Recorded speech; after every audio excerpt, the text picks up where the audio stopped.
O funcionalismo público e as estatais são um dos maiores problemas do nosso país.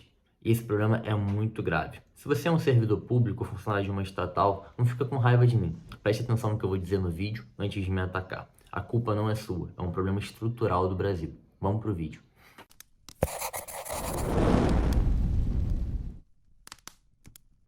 O Brasil é o 7º país em porcentagem de gasto do PIB com o funcionarismo público, tá? O Brasil está na frente de países desenvolvidos com estrutura fiscal para ter gastos elevados. Dentre eles, a Suécia, a França, a Itália e a Alemanha. Vamos ser bem realistas.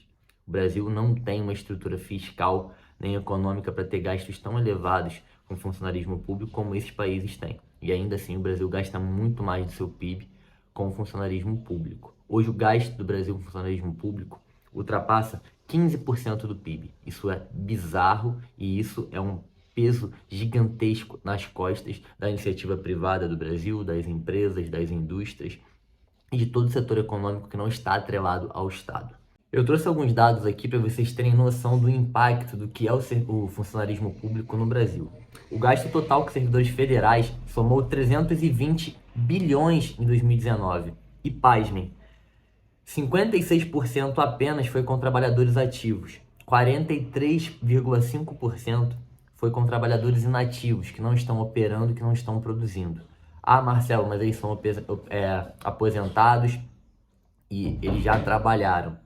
Sim, de fato é, mas isso não muda a realidade que a gente tem um peso hoje de quase metade do orçamento com trabalhadores que não estão produzindo. E sim, o funcionarismo público, ele tem muitas das vezes, principalmente no alto escalão, uma capacidade de aposentadoria muito antecipada em relação à iniciativa privada. Muitos do setor privado continuam trabalhando por uma idade muito mais extensa do que o dos setores públicos. Inclusive, setores públicos têm uma possibilidade de aposentadoria por problemas de saúde muito maior do que o setor privado. Então, pequenos problemas de saúde que ainda poderiam possibilitar, de alguma forma, o aproveitamento de trabalhadores são utilizados para uma aposentadoria precoce. Essa é a realidade do Brasil, goste a gente ou não.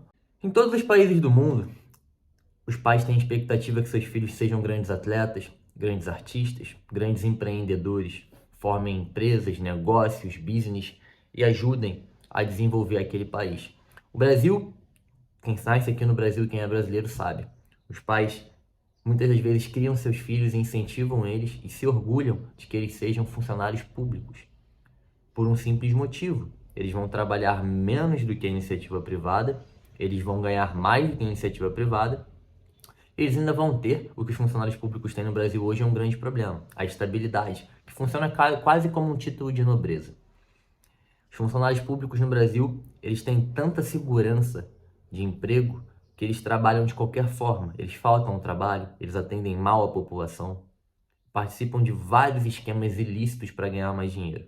Se vocês já foram alguma vez numa vistoria do Detran ou participaram de qualquer processo legal dentro do Detran, vocês conseguem perceber o quanto a população é maltratada e é roubada dentro dessa instituição pública. Não só o Detran, como várias outras instituições. Sempre que um brasileiro precisa ir em algum órgão público, ele já começa a se sentir mal antes de ir, porque ele sabe que ele vai ser maltratado, que vai demorar, que provavelmente vão cobrar propina dele. E toda aquela coisa que a gente já sabe que acontece dentro das instituições públicas. É uma cultura péssima que foi desenvolvida no Brasil. E, infelizmente, todo mundo quer um lugarzinho no Estado para ter a chamada estabilidade, para não ser demitido, poder trabalhar pouco e ganhar mais do que a média dos brasileiros que realmente produz. Que são os brasileiros que estão na agricultura, que estão na pecuária, que estão nas indústrias, que estão empreendendo, que são autônomos ou até empregados de CLT de empresas privadas. O Brasil é recordista no número de estatais na OCDE, tá? Para quem não sabe, o Brasil tem 418 estatais, ficando na frente, inclusive, de países que eram comunistas e que acabaram trazendo do comunismo um grande número de estatais, que é o caso da Hungria. A Hungria tem muitas estatais hoje porque ela fez parte da União Soviética, e mesmo quando ela conseguiu a liberdade na União Soviética, ela acabou trazendo essa herança de muitas estatais. Ainda assim, a Hungria tem menos de 418. Nós temos mais estatais do que países que eram comunistas há poucas décadas atrás. O Brasil sustenta hoje, pelo menos, 418 estatais. Mesmo se o governo federal vendesse muitas estatais, a gente ainda continuaria sendo recordista, porque o segundo país tem 401 estatais. Então, nós estamos assim muito à frente de vários países que estão na mesma organização de comércio que estamos.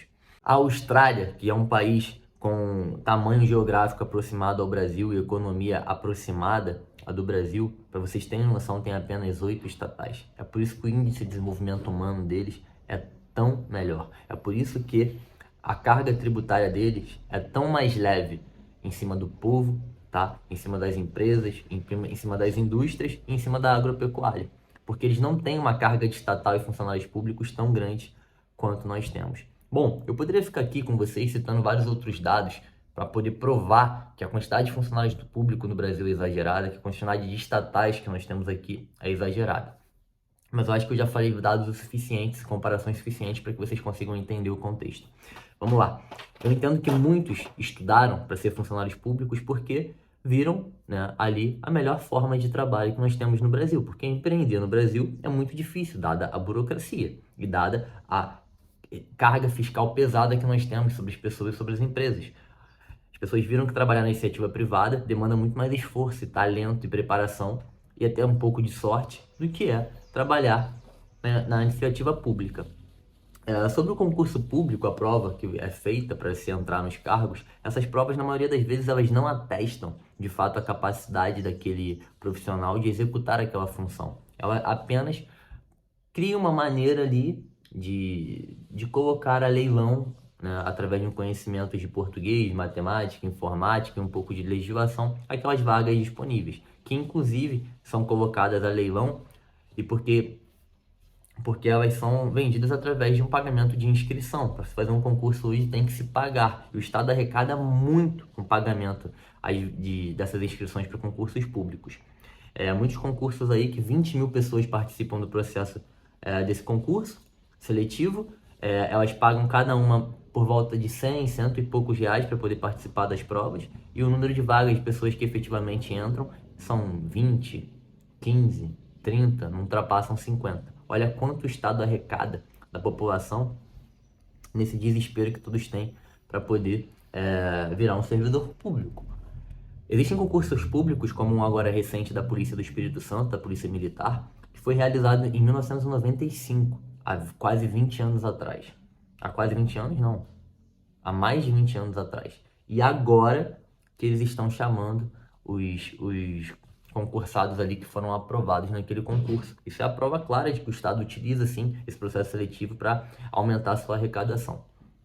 Bom, todo esse monstro que são as estatais no Brasil, todos esses monstros que são essa carga enorme de funcionários públicos no Brasil, eles sobrecaem nas costas da população, aumentando a carga tributária, aumentando a burocracia, justamente para que se consiga sustentar essas instituições, que muitas das vezes são mal administradas pelos governos presentes. Nós vimos aí nos últimos tempos o governo do PT, principalmente no governo Dilma, deixando a Petrobras por mais de 5 anos tendo prejuízo bilionário constante. E para suprir esse prejuízo bilionário constante da Petrobras, o dinheiro era retirado de outras áreas, como educação, como saúde, para poder ser destinado ali e manter a empresa de pé.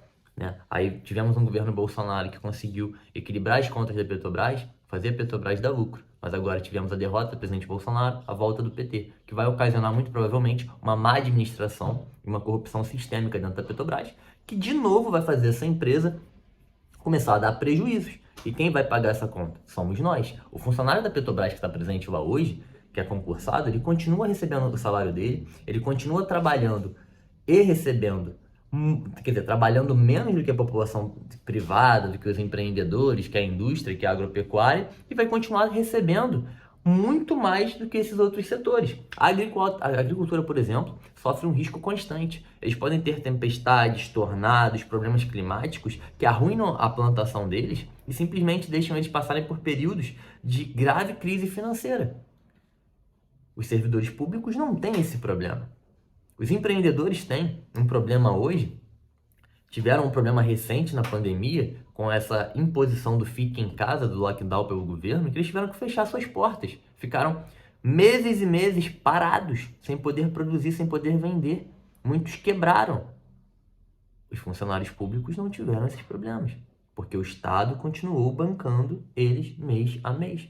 E com que dinheiro que o Estado manteve esses funcionários públicos que não estavam trabalhando, que estavam em lockdown? Justamente com dinheiro proveniente do pagamento de impostos dos agricultores, dos pecuaristas, dos comerciantes, das indústrias, dos pequenos empresários, dos liberais, dos autônomos e até dos empregados da CLT na iniciativa privada. Vocês conseguem perceber como isso é absurdo?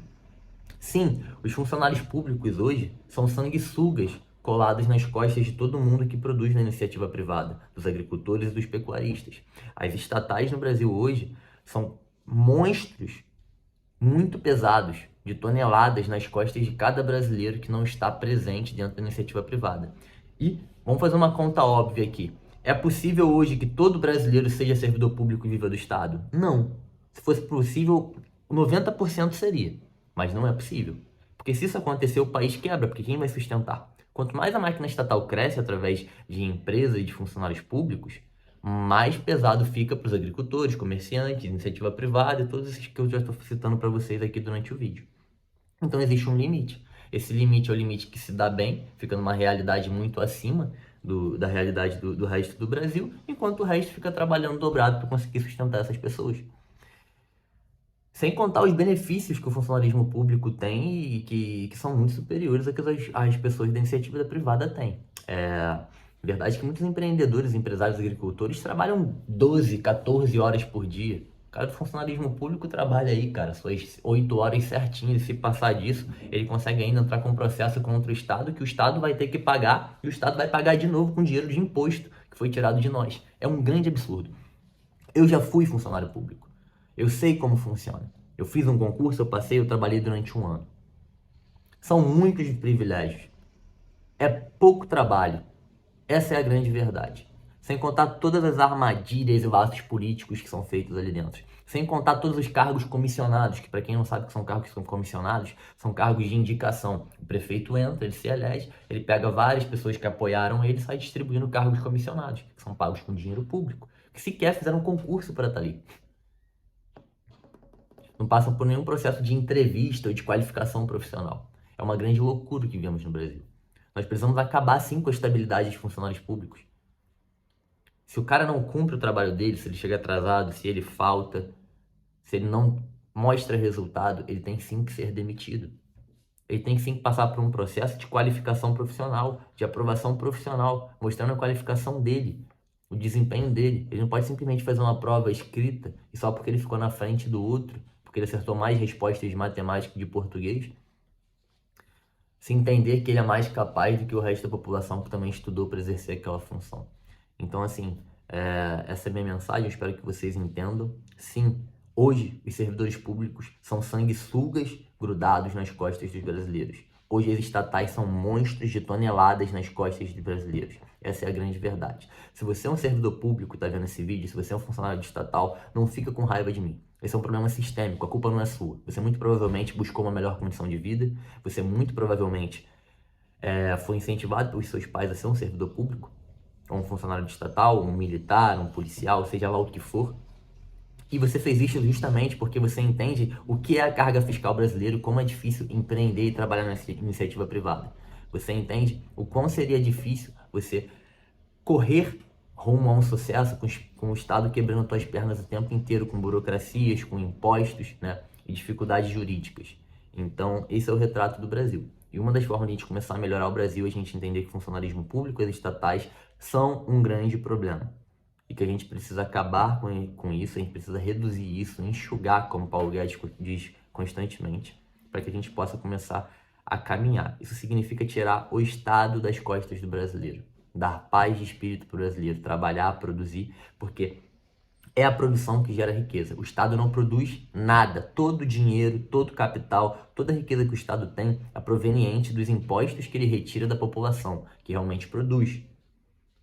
O Estado não produz nada, nada. Não existe garantia nenhuma de produção ou de riqueza gerada pelo Estado. A própria Petrobras, se vocês jogarem num balanço constante desde a criação dela até hoje, ela deu muito mais prejuízo do que deu lucro. Apesar de nos últimos 4 anos ela ter dado lucro, no balanço geral ela deu muito mais prejuízo.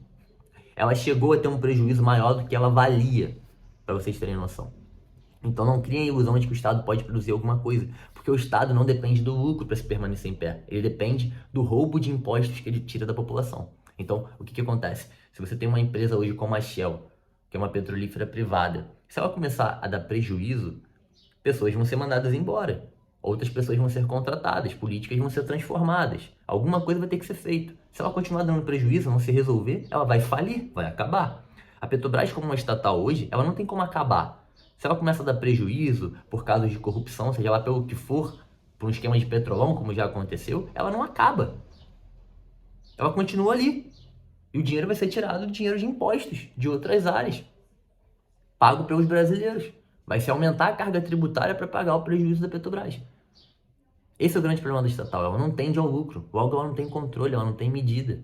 Enquanto o Estado tiver a capacidade de tirar dinheiro da população, de imprimir dinheiro tirando dinheiro da população, ela vai continuar de pé, às custas de todos nós.